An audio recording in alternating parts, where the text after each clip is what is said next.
Assalamualaikum warahmatullahi wabarakatuh. Salam dan bahagia Bapak Ibu guru hebat.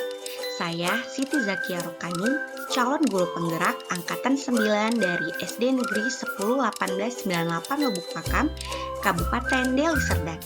Di dalam kegiatan aksi nyata 1.4, saya akan melakukan penyimbasan diseminasi budaya positif bersama rekan guru di SD Negeri 10 1898 Lubuk Pakam. Saya juga melakukan penerapan pemahaman pembentukan keyakinan kelas bersama murid saya di kelas 5A. Selamat menyaksikan, terima kasih.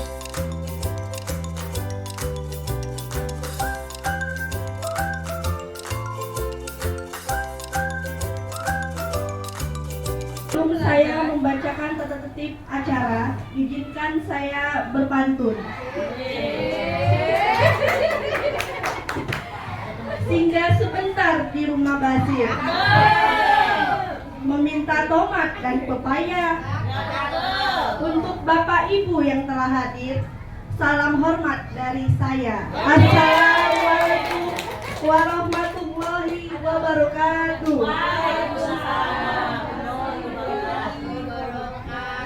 Selamat siang Ibu guruku yang hebat. Saya akan membacakan tata tertib kegiatan kita hari ini. Yang pertama, pembukaan oleh protokol yaitu saya sendiri. Yang kedua, menyanyikan lagu Indonesia Raya dan Mars Deli Serdang yang dipandu oleh Ibu Sumbaya. Kepada para hadirin diharapkan untuk berdiri.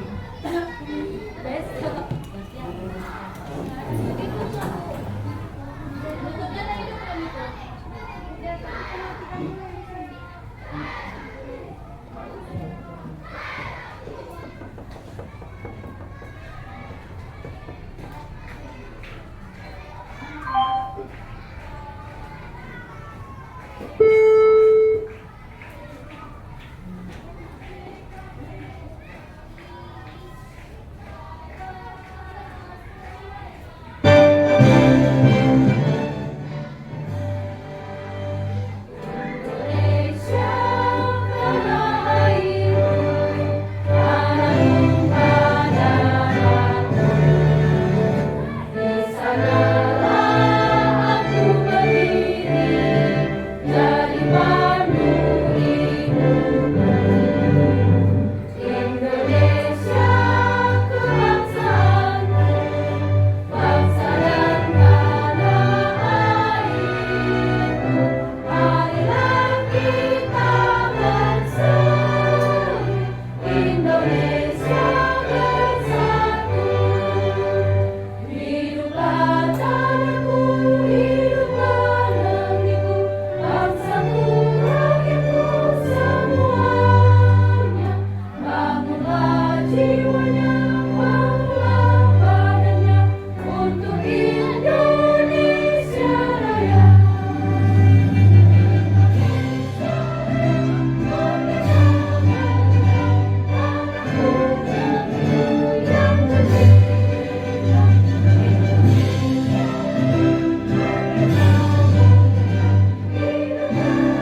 Hadirin diharapkan untuk duduk kembali.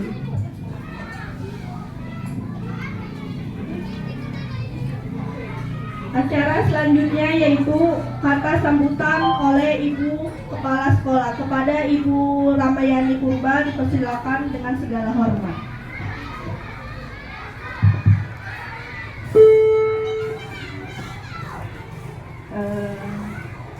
Selamat siang, salam sejahtera buat kita semuanya.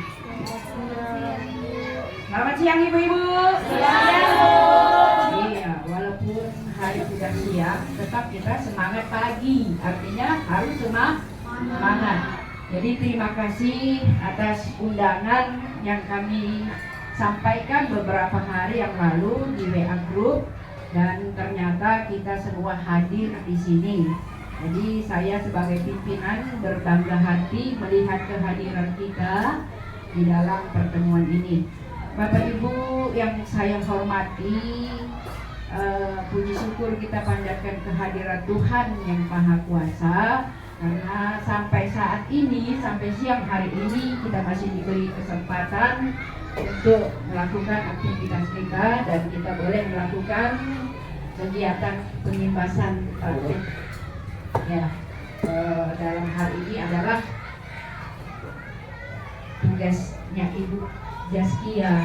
Tapi kita di dalam sekolah ini, walaupun tugas seorang guru, kita harus saling mendukung. Mana tahu besok-besok Ibu juga ada tugasnya, jadi kita juga saling mendukung. Jadi ini tugas demikian, nggak peduli, jangan. Karena kita saling mendukung di dalam sekolah ini. Jadi Bapak Ibu, di sini kegiatan pengimbasan praktik baik budaya positif di sekolah kita, yaitu PT SPF SD Negeri 101898 Ibu Paham. Ya, diseminasi budaya positif ini ya akan dilaksanakan di dalam setiap program kita di dalam profil Pancasila.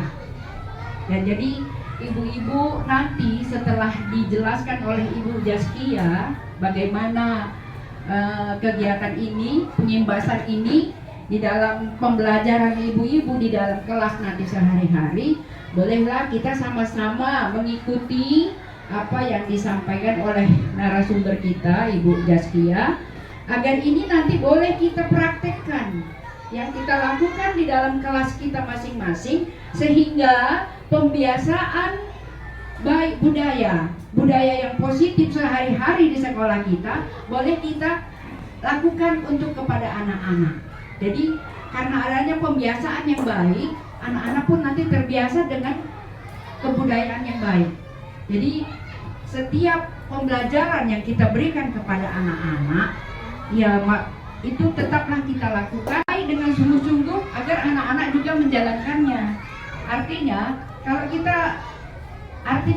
kita asal-asalan aja mengajarkan kepada anak-anak tentang budaya, pembiasaan sehari-hari di dalam kelas, anak-anak juga nanti terbiasa dengan adanya pembiasaan yang asal-asalan.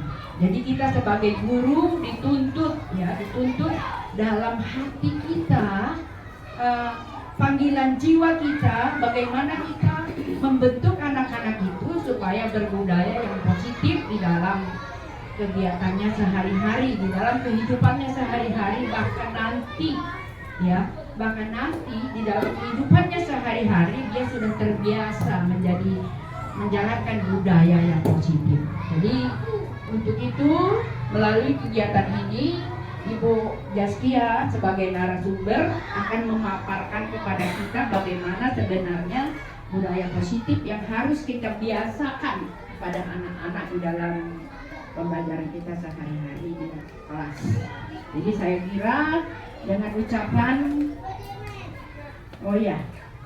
dalam hal ini juga budaya positif akan di dalam topik pelatihan mandiri.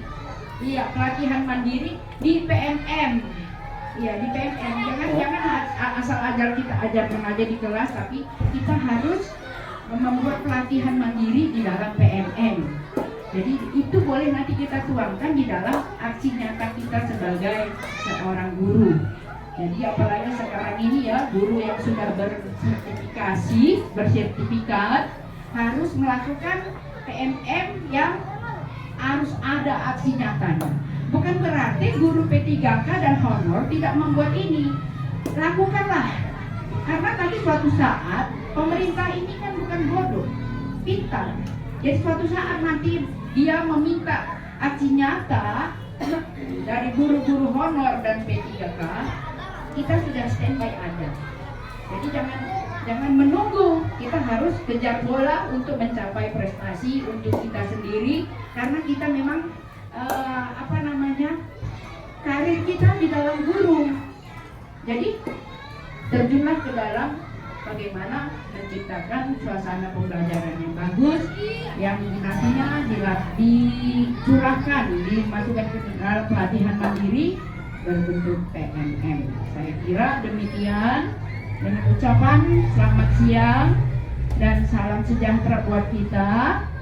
Mudah-mudahan kita sehat-sehat, dan corong ini saya sampaikan, saya berikan kepada Ibu narasumber, Ibu Siti Zakia Rockani SPD. Saya kira demikian. Selamat siang, terima kasih. Terima kasih kepada Ibu Kepala Sekolah yang telah memberikan kata sambutan kepada kita semua.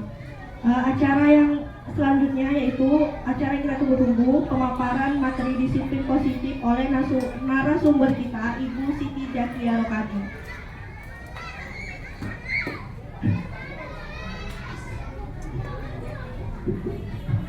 Baik, terima kasih Ibu kita. Tadi Ibu protokolnya berpantun, ya kan? Nah, saya juga punya pantun ya Bapak Ibu ya. Cakep gitu ya Bu ya. Pipi rusak jangan dipukul. Nanti dia bisa mati. Karena semua sudah berkumpul, maka saya akan mulai diseminasi ini. Ada satu lagi ya Bu ya. Ada satu lagi ya. Bertemu teman yang tak lama bersua. Ternyata dia bergelar sarjana hukum. Assalamualaikum Bapak Ibu semua. Semoga bibir berhias tersenyum. Ya, selamat siang. Puji dan syukur kita panjatkan kehadiran Allah Subhanahu wa Ta'ala, Tuhan yang Maha Esa, yang mana kita telah diberikannya kesehatan sehingga kita dapat berkumpul untuk mengikuti kegiatan diseminasi atau pengimbasan praktik baik budaya positif di UPT SPF SD Negeri 10 1898 Lubuk Yang saya hormati Ibu Ramayani Hormasinta Purbas, SPD, selaku Kepala Sekolah SDN 10 18 Lubuk Pakam. Dan yang saya hormati juga saya banggakan Bapak Ibu guru hebat semuanya. Salam dan bahagia. Nah, izinkan saya untuk memaparkan budaya positif di sekolah ini. Nah, Bapak Ibu, sebelum kita masuk ke materinya, saya punya ice breaking di sini. Ada 2 gambar di sini. Ini tes mata dan konsentrasi ya.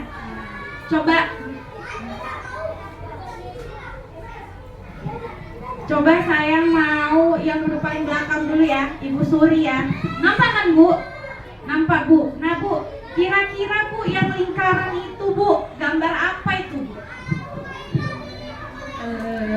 Angka ya, Bu? Saya lihat itu gambar angka ya.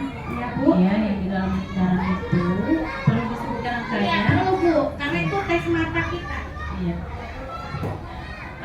185. Ya, kira-kira sependapat Bapak Ibu yang lain? Oke, sependapat. Nah, Artinya matanya belum ragu. iya benar, Bu. Nah, terima kasih ya Ibu Suri. Coba saya mau Ibu yang berkacamata, Ibu Citra. Coba. Yang kedua ini kira-kira apa ini? Artinya gambar panda. Gimana Bapak Ibu yang lain?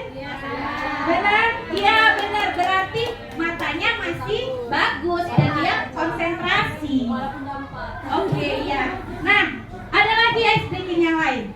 Nah, ini ingat Bapak Ibu, clue-nya adalah bumi itu bulat. Ya, bumi itu bulat. Contohnya 1 ditambah 8 tambah 2 sama dengan 2. 7, soal yang kedua, 7 tambah 0 tambah 2 sama dengan 0. Nah, di sini ada pertanyaan 4. Kira-kira ibu-ibu siapa yang mau menjawab bersedia pertanyaan nomor 1? Ibu Amel dulu ya, Bu Lina. Tadi Ibu Amel duluan. Kalau nggak salah ya. Ya. 2 sebutkan Mudah-mudahan masih ingat ya. sebutkan pertanyaannya, Bu. 2 tambah 6 tambah 9. Ya. Cluenya bumi itu bulat ya. Ya. Hasilnya 2. Gimana, setuju nggak? Yang lain dulu, setuju nggak ibu-ibu? Bumi tadi jawabannya 2, setuju nggak? Nanti alasannya, nanti Bu. Atau ada jawaban yang lain? Saya tidak menjawab benar atau salah, ya kan? Belum saya jawab kan, Bu. Nah, ada yang tidak sependapat? Bu Mungke? Gimana? Jawabannya berapa kira-kira nomor 1? Masih bingung, Bu. Masih bingung? Ibu Diska? Clue-nya itu adalah bumi itu bulat. Nah, ini konsentrasi kita nih. Ayo Ibu Siregar mungkin? 2? Setuju berarti? Oke, nah lanjut pertanyaan nomor 2. Siapa yang mau menjawab? 3 tambah 8 tambah 1. Oke, Ibu Lina. Oke, soal nomor 2, 3 tambah 8 tambah 1 sama dengan 2. 2. Oke, kita simpan jawabannya ya. Yang lain ada pendapat yang lain? Ibu Diska, Ibu Citra masih bingung. Ibu Siregar? 0. Oke, kita simpan jawabannya ya. Yang nomor 3 siapa mau coba? 6 tambah 8 tambah 9. Mungkin Ibu Kepala Sekolah? Ibu berapa? 6 tambah 8 tambah 9. Ya. Cluenya bumi itu bulat. Iya. 2. Oke, 2 kita simpan. Yang terakhir siapa yang mau coba? 0 tambah 7 tambah 12. 0. Oke. Ibu-ibu, cluenya itu adalah bumi itu bulat. Jadi kita di sini, jadi jawaban yang benar itu Ibu Amel, Ibu Lina, bener. Kenapa? Karena kita disuruh menghitung hanya bumi itu bulat, kan bumi itu bulat. Jadi bulatan yang ada di soal ini berapa? Oke, berarti yang soal nomor 1 jawabannya 2. Nomor 2? 2. Nomor 3? 4. Nomor 4? 0. Karena itu bentuknya kan bukan bulat, tapi oval. Ya, seperti itu ya Bapak Ibu. Terima kasih ya. Satu lagi, ini ice breaking juga. Cluenya orang ketiga adalah, ya, cluenya itu orang ketiga adalah. Contoh, orang pertama, maaf ya Bu, saya namakan Citra. Orang kedua, Rizka. Pertanyaannya, orang ketiga adalah siapa? Coba yang mau jawab. Ayo. Cluenya, orang ketiga adalah Citra. Siapa? Citra. Belum tepat jawabannya. Belum. Orang ketiga Bu Jaki ya. Coba ulang lagi Bu. Orang ketiga adalah Bu Jaki. Iya benar Bu Suri. Kenapa? Karena Bu Suri menyebutkan orang ketiga adalah Ibu Jakia. Jadi kita di situ harus menyebutkan orang ketiga adalah. Tadi kan kalau Ibu Citra bilang namanya doang kan, berarti belum tepat. Berarti harus pakai orang ketiga adalah. Seperti itu ya ibu-ibu. Iya, melatih konsentrasi kan. Iya, bisa juga kita buat ini di kelas kita ya ibu-ibu ya, waktu jam mau pulang sekolah gitu biar anak-anak konsentrasi ya kan. Nah oke, baiklah, terima kasih ibu-ibu. Kita lanjutkan ya ibu. Nah tujuannya, adapun tujuan kegiatan kita ini yaitu mengajak Bapak Ibu untuk memahami dan menerapkan budaya positif di sekolah. Jadi itu tujuan kegiatan kita. Nah, apa makna budaya positif? Coba, budaya positif. Kira-kira apa itu ya ibu-ibu ya? Budaya positif, ada yang bisa menjawab? Ibu Ika. Boleh?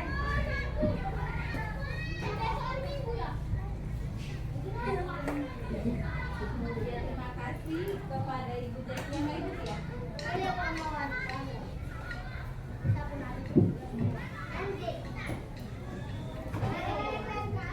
Ya, terima kasih kepada Ibu Jakia atas kesempatan untuk menjawab pertanyaannya makna budaya positif. Itu aja ya Bu ya. Menurut saya makna budaya positif itu ya penerapan atau pembiasaan kebiasaan baik kepada diri sendiri, dan setelah kepada diri sendiri kalau bisa diterapkan atau ditularkan ke lingkungan sekitar. Menurut saya seperti itu, Ibu Jakia. Oke, terima kasih Ibu Ika ya, pemaparan yang bagus ya Bu ya. Jadi budaya positif itu adalah pembiasaan yang baik gitu ya Bu ya. Nah, apa contoh penerapan positif yang kita terapkan pada diri kita sendiri dulu sebelum kita menerapkan ke orang lain? Kira-kira apa ya Bu ya? Penerapan positif yang kita terapkan di kehidupan kita sehari-hari dulu. Jujur, ya ada nilai kejujurannya Bu. Yang kedua, mungkin disiplin. Iya benar. Jadi itulah dia. Iya, jawab. Lalu Bu, apa kira-kira contoh penerapan positif yang sudah kita terapkan di kelas kita? Kejujuran ya. Kejujuran sama anak-anak ya. Disiplin ya. Nah, jadi Bu, budaya positif itu adalah nilai-nilai dan kebiasaan-kebiasaan di sekolah yang berpihak pada peserta didik agar mereka dapat berkembang menjadi pribadi yang kritis, penuh hormat dan bertanggung jawab. Nah, saya sendiri selama ini mungkin belum menerapkan budaya positif itu ya kan Bu kepada murid. Jadi kita dituntut di kurikulum Merdeka ini, kita itu adalah semua kebiasaan-kebiasaan itu harus berpihak pada murid. Begitu juga dengan visi sekolah ya Bu, kepala sekolah ya juga harus berpihak kepada murid untuk mewujudkan yang namanya profil pelajar Pancasila. Coba ibu-ibu, profil pelajar Pancasila ada berapa dimensinya? 6 apa 7? Ayo, 6 apa 7? 6 ya, 6 ya. Nah, perubahan paradigma yaitu ada dua. Yang pertama, untuk membangun budaya yang positif, sekolah perlu menyediakan lingkungan yang positif, aman, dan nyaman agar murid-murid mampu berpikir, bertindak, dan mencipta dengan merdeka, mandiri, dan bertanggung jawab. Ya inilah tadi kita untuk mewujudkan profil pelajar Pancasila. Yang kedua, lazimnya disiplin dikaitkan dengan kontrol. Dalam hal ini, kontrol guru dalam menghadapi murid. Ya, nanti kita akan ada materi tentang posisi kontrol kita sebagai seorang guru. Ya, nah Bapak Ibu, perlu Bapak Ibu ketahui ya, kita di PMM ada topik tentang budaya positif ya Bapak Ibu ya. Jadi nanti kita materi kita ini bisa dijadikan aksi nyata di PMM kita, begitu. Nah, coba ini kita sekarang bermain peran. Coba berpasangan ya, ibu-ibu ya. Yang satu temennya mengepalkan tangannya.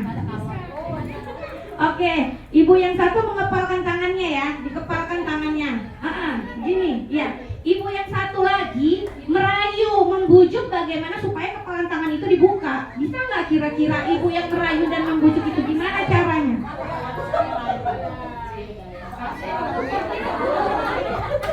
Coba, kira-kira kepalan tangannya temennya itu dikasih dibuka atau tidak ya?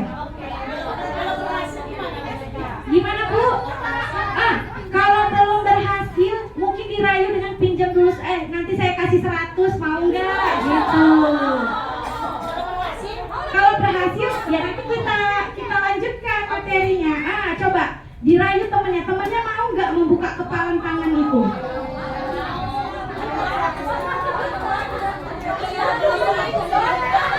Apa Bu? Sekali ya, kan artinya kita merayu menggunakan duit ya kan Bu. Nah, apakah teman kita dirayu dengan duit mau Bu? Mau? Oh mau. Terus kalau kita merayunya dengan marah-marah mau nggak dia? Maksudnya membuka kepalan tangannya kalau kita marah-marah? Oh malah ditinju ya. Nah kalau kita merayunya membujuknya dengan lembut, mau nggak kira-kira teman kita membukanya? Mau? Belum tentu ya kan. Nah dari sini maksud kepalan tangan itu adalah artinya kita sendiri, diri kita sendirilah ini yang memegang kontrol ini tadi. Ya, jadi bukan orang lain, bukan karena teman kita ngasih duit lantas kita buka, begitu kan? Teman kita merayu kita buka. Nah tapi itu tergantung sama diri kita sendiri. Kalau kita dirayu teman kita buka ya berarti artinya posisi kontrol kita itu diatur oleh orang lain. Begitu ya ibu-ibu ya. Nah, menurut Ki Hajar Dewantara, tujuan pendidikan yaitu menuntun segala kodrat yang ada pada anak-anak agar mereka dapat mencapai keselamatan dan kebahagiaan yang setinggi-tingginya, baik sebagai manusia maupun sebagai anggota masyarakat. Oleh sebab itu, kita sebagai pendidik hanya dapat menuntun tumbuh atau hidup kekuatan kodrat yang ada pada anak-anak agar dapat memperbaiki lakunya, hidup dan tumbuh kekuatan kodrat anak-anak. Nah, menurut Ki Hajar Dewantara, kodrat itu ada dua, kodrat alam dan kodrat zaman. Kalau kodrat alam itu adalah pembiasaan atau pembawaan dari dalam diri dia, sedangkan kodrat zaman itu adalah pembawaan dari luarnya, begitu, tergantung perubahan zamannya. Nah, jadi kepalan tangan itu, Bapak Ibu, inilah dia jawabannya. Jadi kita sendiri yang memegang kontrol atas kepalan tangan kita itu tadi. Apakah kita membuka atau menutup kepalan tangan kita, itu tergantung pada diri kita masing-masing, sesuai dengan kebutuhan dasar kita saat itu. Gitu. Perubahan paradigma teori kepalan tangan kita itu tergantung pada diri kita masing-masing, sesuai dengan kebutuhan dasar kita saat itu. Gitu. Perubahan paradigma teori kontrol ada 4. Yang pertama, ilusi guru mengontrol murid. Yang kedua, ilusi bahwa kritik dan membuat orang merasa bersalah dapat menguatkan karakter. Yang ketiga, ilusi bahwa semua penguatan positif, efektif, dan bermanfaat. Dan yang terakhir, ilusi bahwa orang dewasa memiliki hak untuk memaksa. Jadi selama ini kita yang memaksa murid ya kan Bapak Ibu. Contohnya aja untuk mengerjakan PR. Ya, kita memaksa dia, ayo kerjakan. Tapi itu bukan tumbuh dari dalam dirinya sendiri karena ada keterpaksaan. Nah itu nanti ada tentang hukuman, nanti ada. Oke, ini para perubahan paradigma stimulus respon teori kontrol itu ada 2, stimulus respon dan teori kontrol. Memiliki perbedaan. Kalau siapa sesungguhnya yang memiliki teori kontrol itu? Kalau misalnya stimulus responnya kita mencoba mengubah orang agar berpandangan sama dengan kita, lalu teori kontrolnya kita berusaha memahami pandangan orang lain tentang dunia itu, ya seperti itu. Nah, sekarang saya mau bertanya, kira-kira apa makna disiplin ya Bapak Ibu? Disiplin. Disiplin. Karena kita sering bilang disiplin sama murid gitu kan. Saya mau Ibu Siregar mungkin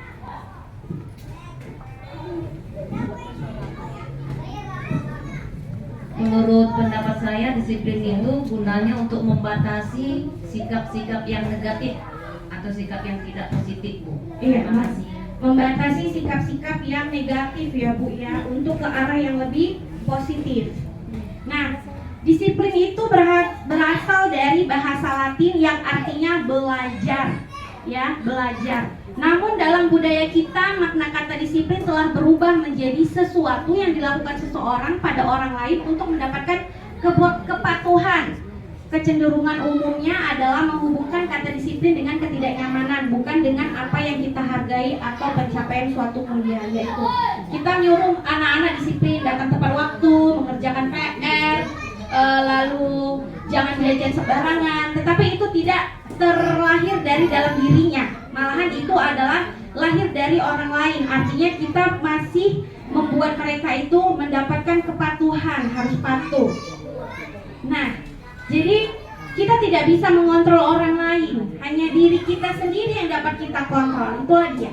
Disiplin itu adalah kemampuan memerintahkan diri sendiri dalam mengontrol dan menguasai diri untuk memilih tindakan yang mengacu pada nilai-nilai yang kita hargai dengan penuh tanggung jawab tanpa perintah orang lain. Jadi itulah disiplin itu, dari dalam diri sendiri dan bukan perintah orang lain. Nah, ini dia Bapak Ibu. Jadi maksud dari nilai-nilai yang kita hargai itu adalah nilai-nilai kebajikan yang punya nilai-nilai positif, ya. Dan tujuan kita tetap mewujudkan profil pelajar Pancasila. Jadi ini ada teori motivasi perilaku manusia, ada 3. Yang 2 itu berasal dari luar dirinya, sedangkan yang 1 adalah motivasi yang berasal dari dirinya sendiri. Yang pertama itu untuk menghindari ketidaknyamanan atau hukuman. Biasanya anak-anak begitu ya Bu ya. Misalnya kalau ada PR, dia karena takut dihukum, jadi dia menghindari ketidaknyamanan hukuman, maka dikerjakanlah PR. Berarti kan itu faktor dari luar, bukan dari dalamnya, ya kan Bapak Ibu. Nah, yang kedua untuk mendapatkan imbalan dari orang lain atau institusi. Nah, itu juga motivasi dari luar. Jadi dia melakukan sesuatu karena dia ingin mendapat imbalan atau ingin diberi pujian atau penghargaan. Lalu yang ketiga adalah motivasi dari dalam dirinya sendiri. Di mana motivasi dalam dirinya sendiri yaitu untuk menghargai dirinya sendiri. Berarti dia begini, oh kalau aku mengerjakan ini berarti aku nanti akan seperti ini. Berarti dia motivasinya dari dalam diri sendiri, bukan karena ada iming-iming penghargaan atau ada hukuman, begitu ya Ibu-ibu. Nah, kebutuhan dasar manusia ada 5. Menurut teori Maslow, kebutuhan dasar manusia itu ada 5. Yang pertama, kebutuhan dasar fisiologis, rasa aman. Lalu di situ ada kesenangan, penghargaan, dan kebebasan. Itu teori dasar kita. Nah, di mana teori fisiologis itu artinya kita perlu makan, minum, tidur, pakaian, memang kebutuhan kita sehari-hari. Yang kedua, rasa aman, yaitu keamanan, keteraturan, dan stabil. Yang ketiga, sosial, yaitu afektif, relasi, dan keluarga. Sedangkan kebutuhan dasar penghargaan itu adalah pencapaian, status, tanggung jawab, dan yang terakhir aktualisasi diri, itu pengembangan diri. Nah, ini ada contoh kasus. Ibu Ani, guru kelas 5 SD Pelita Hati, sedang bingung menghadapi ulah salah satu murid di kelasnya Agus. Beberapa anak datang dan mengeluhkan Agus yang seringkali meminta bekal siang mereka dengan paksa. Jika Anda menghadapi situasi seperti Agus yang seringkali meminta bekal siang mereka dengan paksa. Jika Anda menghadapi situasi seperti Ibu Ani, apa yang akan Anda lakukan? Menurut Anda kira-kira apa alasan Agus meminta makanan temannya itu? Kira-kira kebutuhan dasar itu si Agus minta makan temannya itu kira-kira kebutuhan dasarnya apa dia melakukan hal tersebut, Bu? Lapar, Bu. Lapar. Berarti kebutuhan yang pertama ya kan, Bu? Ya, lapar. Yang kedua ada ya kan? Jahil. Usil, jahil ya kan? Nah, jawabannya ada di sini, Bu. Nah, dalam konteks penerapan disiplin, apabila si Agus tadi lapar karena orang tuanya tidak membawakan bekal makanan siang, berarti kebutuhannya adalah bertahan hidup. Nah, yang kedua, apabila jawaban si Agus senang menjadi perhatian temannya, kebutuhannya adalah cinta dan kasih sayang. Lalu apabila Agus merasa hebat karena temannya jadi takut, berarti kebutuhannya adalah penguasaan atau pengakuan dari orang lain. Lalu sedangkan jika Agus jawabannya dia bosan karena bekalnya itu aja yang dibawa, jadi kebutuhan dasarnya adalah kebebasan. Lalu apabila Agus karena iseng, jahil, dia kebutuhan dasarnya adalah kesenangan. Jadi itu ya ibu-ibu ya, kebutuhan dasar manusia.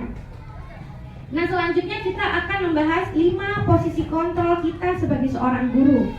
Nih, penghukum, pembuat rasa bersalah, teman, pemantau, dan manajer.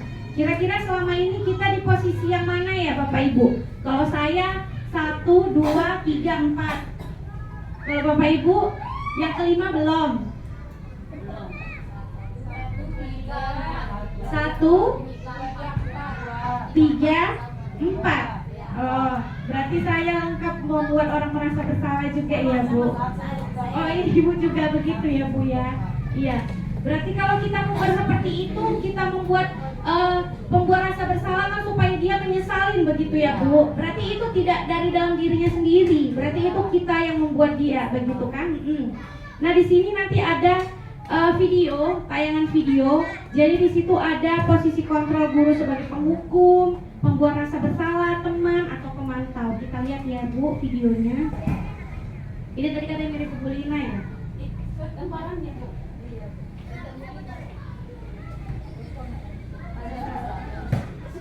Bentar ya Bapak Ibu ya suaranya.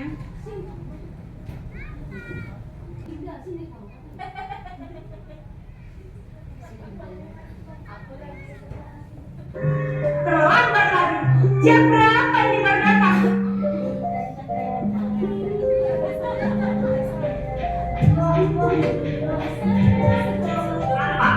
Apa?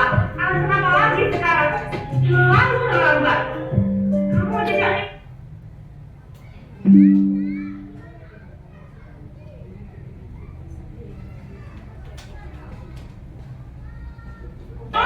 Kecil sudah marah. Sana, keluar tangan 5 kali.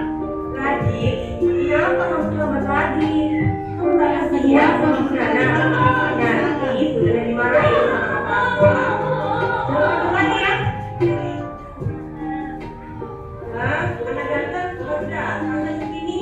Kamu kan sudah dari sini. Nah, lambat. Jangan ulang lagi ya.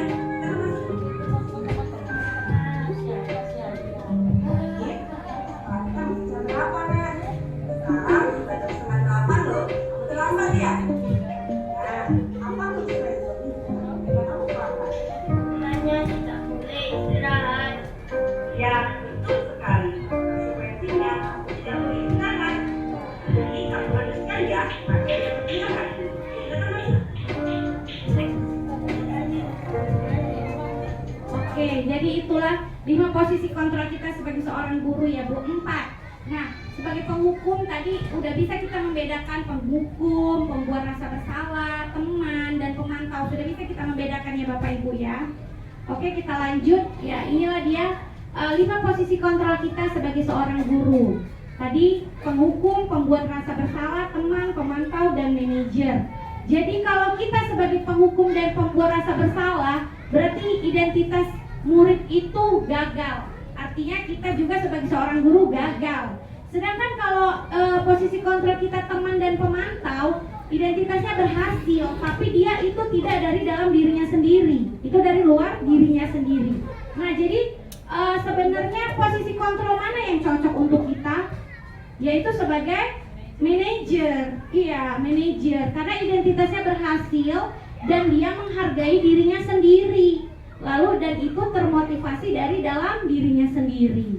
Nah, ada kata-kata yang bisa kita gunakan untuk posisi kontrol kita sebagai seorang guru.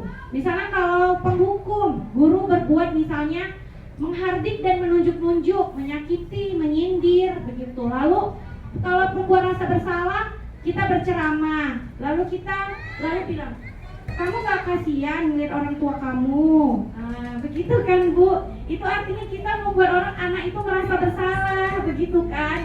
Saya juga sering seperti itu ya Bu ya. Lalu nanti juga ada misalnya kalau adalah anak murid kita ribut sedikit mengajar, kamu gak kasihan lihat ibu? Kamu gak kasihan lihat ibu udah capek-capek ibu ngajar, kamu di situ ribut, begitu. Nah itu dia membuat rasa bersalah. Kalau teman ya sebagai teman gitu, ayolah lakukan ini demi ibu, jangan begitu lagi ya. Nah begitu dia. Nah lalu pemantau, kita sebagai pemantau itu misalnya murid itu meletakkan guru, peraturan, dan hukum di atas yang berkualitas. Kamu tahu konsekuensinya jika kamu terlambat itu apa? Nah itu sebagai pemantau. Sedangkan manajer lebih ke gurunya itu mengajukan pertanyaan-pertanyaan dan menggali pertanyaan-pertanyaan kenapa dia berbuat seperti itu. Iya, terlambat. Oke, yang Nah, inilah dia kata-kata pertanyaan-pertanyaan dan siapa yang mengatakannya. Misalnya, kalau posisi kita pembuat orang merasa bersalah, ibu kecewa sekali dengan kamu. Kalau kita sebagai penghukum, kamu tidak benar melakukannya. Jadi kita menghardiknya, bukan malah ajaknya bicara. Kalau teman, ayolah lakukan demi ibu bapak. Lalu kalau pemantau, apakah kamu mau mendapat stiker bintang hari ini? Jadi dia dipancing dengan penghargaan, begitu ya Bu. Lalu kalau sebagai manajer, ya ini tadi bagaimana kamu bisa menyelesaikan masalah ini. Jadi dia yang punya masalah, kita serahkan kepada dia, begitu. Saya kemarin dulu sebelum PGSD juga bimbingan konseling begitu. Jadi guru bimbingan konseling itu tugasnya bukan menyelesaikan masalah siswa, tapi membantu menyelesaikan masalah siswa. Siswanya misalnya terlambat, lalu kita kasih pertanyaan-pertanyaan, kenapa bisa terlambat? Pasti kamu punya alasannya kan? Semua orang pasti punya masalah, ibu juga punya masalah, begitu. Jadi solusi apa sebaiknya yang akan kamu buat supaya kamu tidak terlambat lagi? Nah terakhir sebagai penghukum yaitu kamu selalu yang paling terakhir. Sering kita begitu ya Bu ya, kalau lama ngumpul ya, kamu selalu yang paling terakhir. Ya jadi budaya positif itu kita terapkan lingkungan positif, lalu kita buat keyakinan kelas, dan terakhir peraturan di kelas kita. Ibu-ibu sudah punya keyakinan kelas atau peraturan kelasnya masing-masing? Sudah. Ibu guru mapel juga sudah ya kan Bu? Ya. Nah kira-kira kalau keyakinan kelas itu yang mematuhinya siapa? Murid saja atau gimana? Iya, semua warga yang di kelas, terutama kita sebagai guru. Ya, jadi keyakinan kelas itu adalah nilai-nilai kebajikan atau prinsip universal yang disepakati secara bersama. Yaitu secara bersama karena kita membuatnya itu secara bersama-sama ya Bapak Ibu ya. Nah, pembentukan keyakinan kelas yaitu bersifat abstrak, lalu pernyataan-pernyataan berupa universal. Lalu pernyataan keyakinan kelas dibuat dalam bentuk yang positif. Jadi kalau keyakinan kelas selama ini kita buat peraturannya tidak boleh datang terlambat, begitu kan Bu? Kita tidak boleh menggunakan kata tidak atau jangan, tapi datang tepat waktu. Itu kan positif kan? Kalau negatif tidak boleh datang terlambat, kan ada kata tidak, berarti tidak itu mengandung kata yang negatif. Jadi kita harus punya nilai-nilai kebajikan yang kita terapkan di keyakinan kelas kita. Lalu keyakinan kelas itu mudah diingat dan dipahami. Dan semua warga kelas sebaiknya ikut berkontribusi dalam membuat kegiatan kelas lewat surat pendapat. Jadi bukan kita yang menentukan keyakinan kelas itu, tapi kita yang meminta murid-murid mendiskusikan keyakinan kelas apa kira-kira yang cocok di kelas kita. Lalu bersedia meninjau kembali keyakinan kelas dari waktu ke waktu. Ya, ini beda peraturan dan keyakinan kelas. Ya Bapak Ibu ya. Kalau peraturan itu contoh kalimatnya selalu kembalikan buku ke tempatnya. Sedangkan keyakinan kelas dia punya nilai kebajikannya, yaitu tanggung jawab. Yang kedua, dilarang mengganggu orang lain. Dilarang itu kan kata yang negatif ya. Lalu keyakinan kelasnya menghormati orang lain dan diri sendiri. Hadir di sekolah 15 menit sebelum pembelajaran dimulai. Sedangkan keyakinan kelas nilai kebajikannya yaitu menghormati orang lain dan berkomitmen, ya seperti itu. Nah, dilarang melakukan kekerasan. Kekerasan itu ada kata lainnya yaitu keselamatan dan menghormati orang lain juga. Nah, jadi keyakinan kelas setelah kita buat, kita pajang di kelas dan bila perlu kita buat semenarik mungkin biar bisa dibaca murid-muridnya. Nah, yang terakhir, ini mungkin terakhir ya, segitiga restitusi. Jadi segitiga restitusi itu ada punya pengaruhnya dengan teori kontrol kita sebagai seorang guru.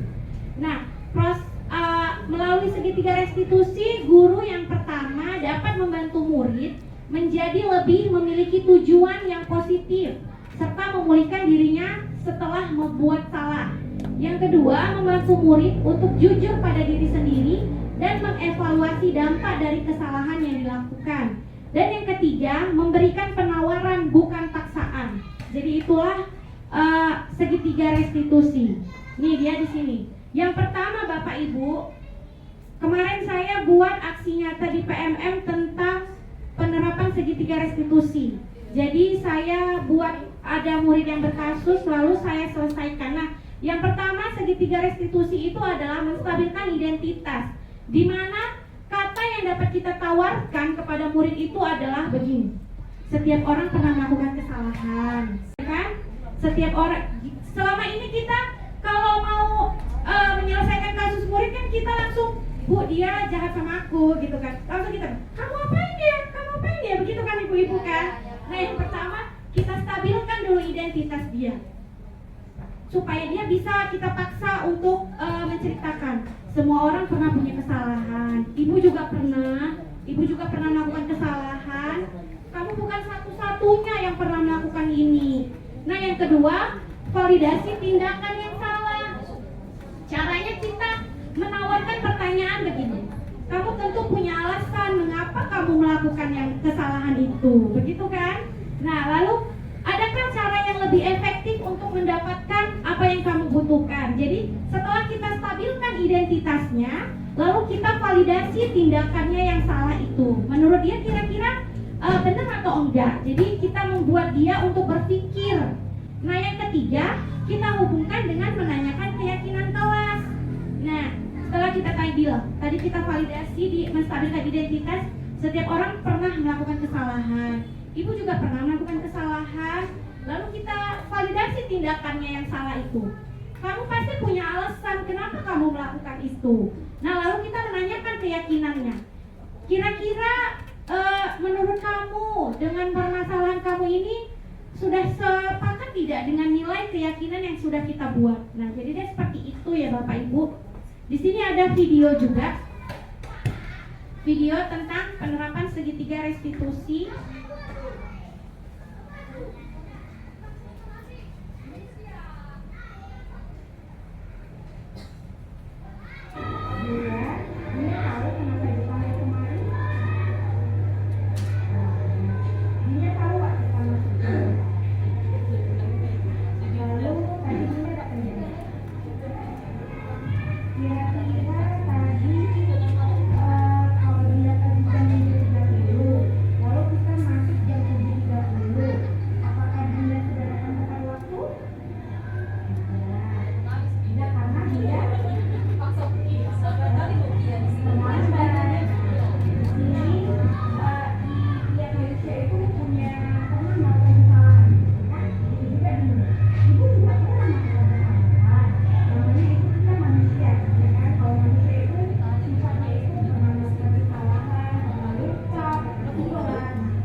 Ya, oke lah, itulah tadi contoh kasus yang sudah saya lakukan di kelas saya. Nah, jadi ada anak yang terlambat, terus sebelumnya kita marahin ya Bu. Kita nggak, ada yang memarahin, ada yang enggak, begitu kan. Nah, kita panggil, terus kita stabilkan identitasnya. Tadi saya tanya, Dinda kenapa, Dinda tadi datang jam berapa? Dinda berangkat dari sekolah jam berapa? Lalu Dinda, kita masuk sekolah jam berapa? Kalau Dinda dari rumah jam 7.30, lalu kita masuk jam 7.30, kira-kira Dinda terlambat tidak? Terlambat Bu, katanya. Nah, lalu setelah kita stabilkan identitasnya, jadi ini Bapak Ibu adalah pernyataan-pernyataan yang bisa kita lontarkan ketika kita dapat menstabilkan identitas anak itu ya. Berbuat salah itu tidak apa-apa.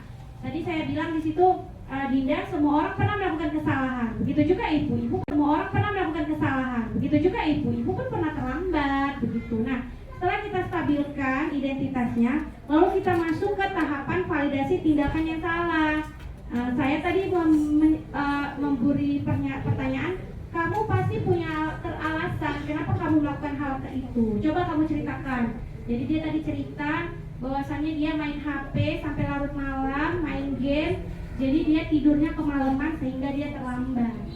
Nah, lalu setelah itu, setelah kita validasi tindakan yang salah, lalu kita tuangkan solusinya ke dia. Kira-kira supaya Dinda tidak terlambat, apa yang mau Dinda lakukan supaya kesalahan itu tidak diulang lagi? Katanya, saya akan tidur tepat waktu Bu, mengurangi bermain HP, katanya.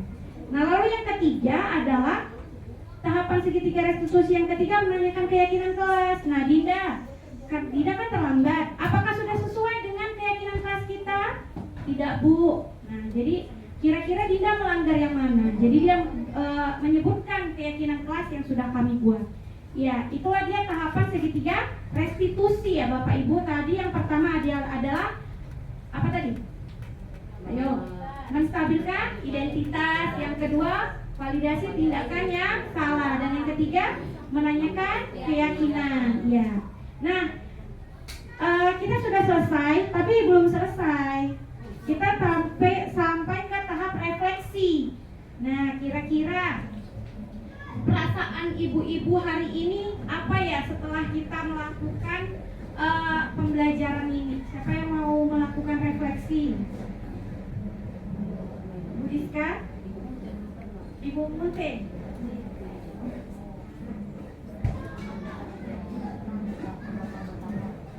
Terima kasih.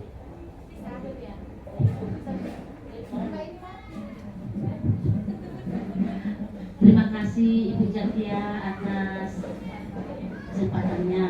Perasaan kita ada perasaan pribadi. Perasaan sangat puas karena bisa memacu kita menambah ilmu. Samping itu kita lebih aware dan menjawab mungkin sama anak-anak dan lebih peduli lagi pendidikan untuk yang lebih baik lagi. Terima kasih Mem. Ya, Mem ini adalah salah satu guru favorit anak-anak ya kan ibu-ibu, karena Mem tidak pernah marah, tidak pernah menghukum murid. Ya, Mem adalah menjadi posisi kontrol, Mem? Teman ya Mem ya. Ya, kalau bisa Mem selanjutnya jadi posisi kontrol manajer Mem. Oke.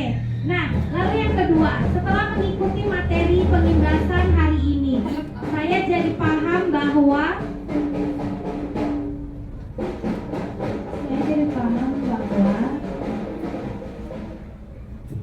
terima kasih. Saya jadi paham bahwa dalam memberikan hukuman kepada anak-anak itu tidak boleh kita langsung memberikan sebuah tekanan untuk anak-anak, dan kita perlu untuk refleksi, memberikan validasi, lalu menerapkan apa-apa saja tadi yang sudah kita bahas bersama-sama. ya, oke, terima kasih Bu Yeni. Nah, target saya selanjutnya adalah, mungkin Ibu Guru kelas 6 ya, target selanjutnya apa Bu? Ya, terima kasih sudah memberikan kesempatan kepada saya. Target saya selanjutnya ini akan menerapkan di kelas saya, khusus ke pribadi di kelas 6 ya. Apalagi anak kelas 6 ini kan anak yang mulai masuk ke SMP tahu lah gimana kan bandelnya luar biasa. Dan selama ini mungkin ini kesalahan saya juga selalu menghukum mereka, tetapi karena dengan sudah kita mengadakan KKI kecil ini, mudah-mudahan saya terapkan di kelas saya di kelas tinggi. Terima kasih Bu Kia. Ya, saya juga seperti itu ya Bu, saya pun juga suka marah gitu ya kan. Jadi mungkin ke depannya kita akan menerapkan segitiga restitusi ya Bapak Ibu, kalau jika ada murid yang membuat kesalahan atau melakukan kesalahan. Dan ingat Bapak Ibu, posisi kontrol kita itu yang baik itu adalah yang nomor 5 sebagai manajer ya. Jadi kita bukan lagi sebagai pembuat hukuman, pembuat orang merasa bersalah, bukan juga kita temannya atau pemantaunya, tapi kita adalah manajernya. Karena tugas kita sebagai guru ini bukan hanya mengajar, tapi kita sebagai motivator, fasilitator, begitu ya Bapak Ibu. Nah, cukup sekian Bapak Ibu. Cukup sekian Bapak Ibu pemaparan materi dari saya. Semoga dapat bermanfaat bagi Bapak Ibu. Di sini saya bukan mengajari, saya hanya berbagi ilmu ya Bapak Ibu ya. Saya juga masih kurang dalam ilmu dan saya berbagi untuk Bapak Ibu. Nah, billahi taufiq wal hidayah. Assalamualaikum warahmatullahi wabarakatuh. Saya kembalikan ke Ibu Protokol.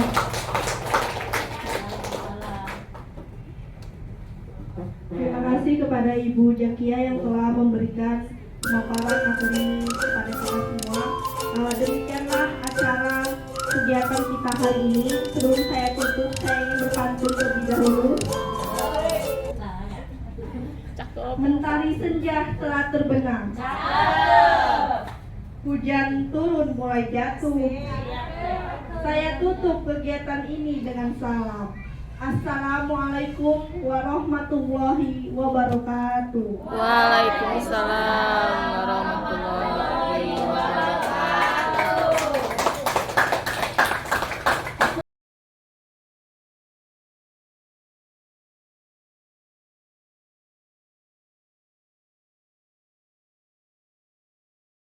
Tapi kita akan membuat yang namanya keyakinan kelas. Ada yang tahu keyakinan kelas itu apa, Nak? Apa, Nak? Apa? Kepercayaan.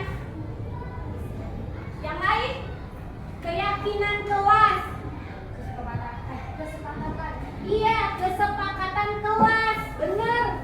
Kesepakatan kelas, peraturan kelas. Itu namanya keyakinan kelas bahasa lainnya ya. Nah, di sini kita akan membuat keyakinan kelas. Untuk apa sih keyakinan kelas itu dibuat? Ada yang tahu nggak? Untuk apa peraturan itu dibuat? Agar kelas kita menjadi rukun. Oke. Yang lain? Selain agar kelas kita menjadi rukun. Ya, Alex. Itu contohnya. Apa tadi Kionel?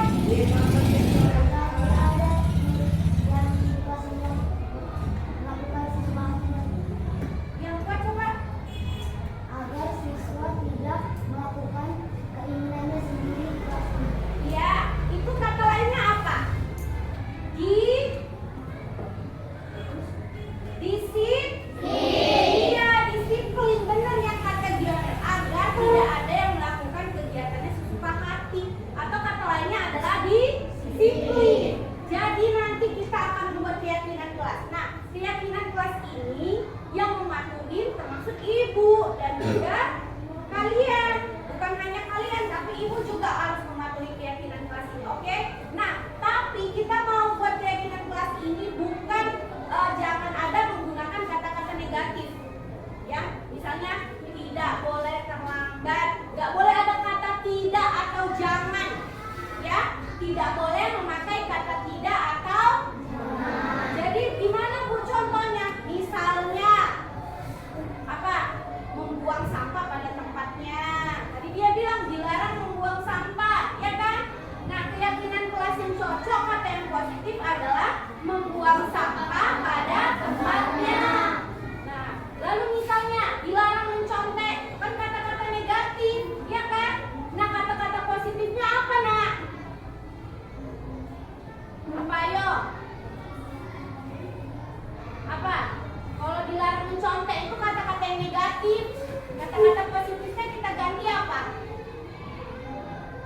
bekerja dengan jujur.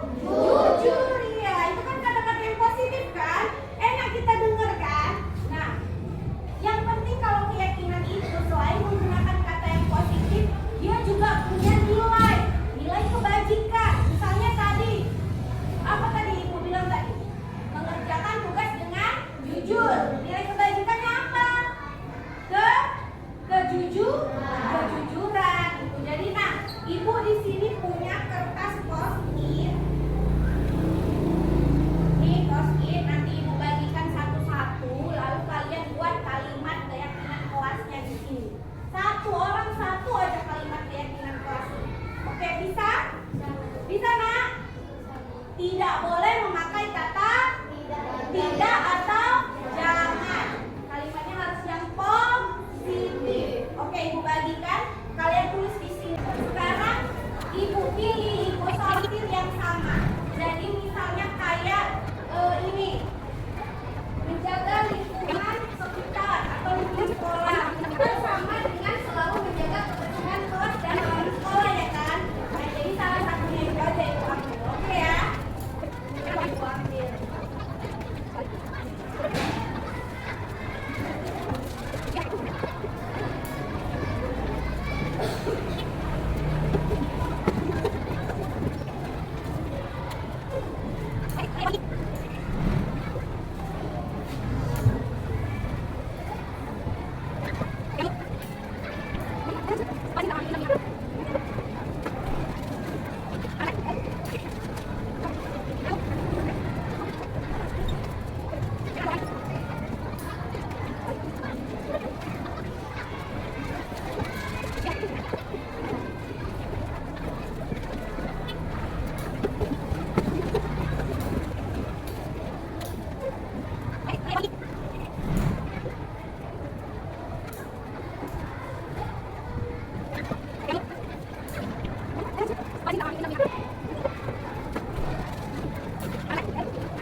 Jadi setelah disortir ada berapa ini, Nak?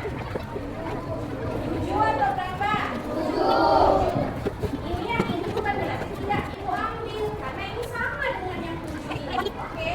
Ibu bacakan ya keyakinan kelas kita ya, biar kalian mengerti dan tahu. Oke, yang pertama, datang tepat waktu. Setuju? Oke, yang kedua, saling menghormati. Setuju? Yang ketiga, mendengarkan satu sama lain. Setuju? Yang keempat, saling bersikap adil sesama teman. Setuju? Oke, lanjut, bersikap jujur kepada teman. Setuju? Saling menghormati antar manusia.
bukan nanya ibu atau bukan nanya kalian, kita semuanya. Oke, bisa kan?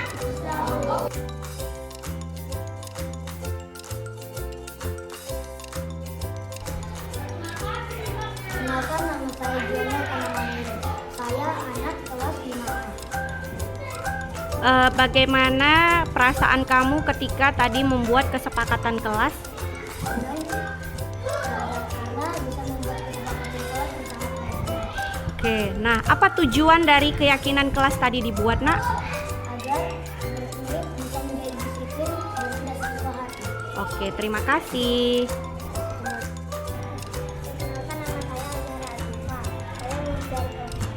Oke, Jara, tadi kan kita sudah buat keyakinan kelas, ya kan? Nah, kira-kira gimana perasaan Jara setelah membuat keyakinan kelas itu? Nah, kira-kira tadi Jara buat kalimat apa ya untuk keyakinan kelas kita? Oke, nah kira-kira untuk apa keyakinan kelas itu kita buat ya?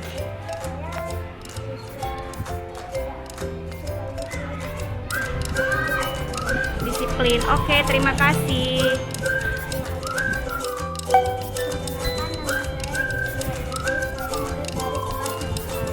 Oke, Regita, tadi kan kita sudah membuat keyakinan kelas, ya kan?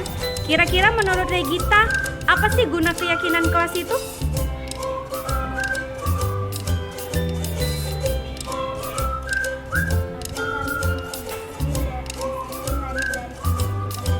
Oke, jadi menurut Regita, disiplin itu harus lahir dari diri sendiri, begitu? Oke, terima kasih.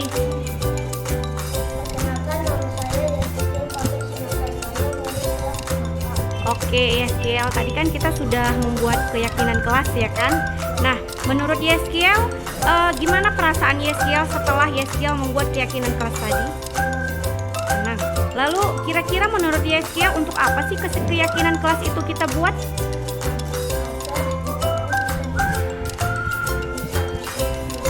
Oke, terima kasih.